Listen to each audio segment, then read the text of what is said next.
చటోరి పక్షి అడవిలో ఉన్న జంతువులను పక్షులను ఇలాగే మోసం చేసేది.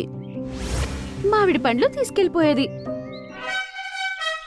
అప్పుడు అడవిలో ఉన్న పక్షులందరూ చేరి ఒక పంచాయతీ పెట్టారు. ఏంటి మీరందరూ నమ్ముతున్నారా చటోరి పక్షి దొంగతనం చేస్తోందని? అవును మహారాజా, అవును మహారాజా, అంతా తెలిసి చెప్తున్నాం.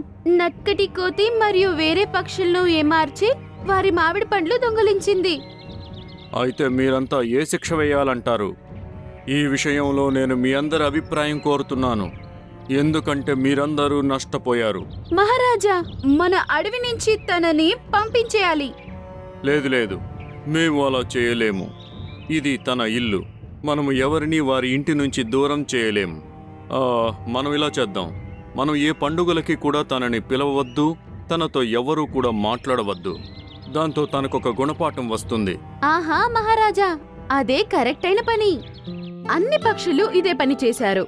ఎవ్వరూ తనతో మాట్లాడేవారు కాదు, అది మాత్రం కాకుండా ఏ విశేషానికి పిలిచేవారు కాదు.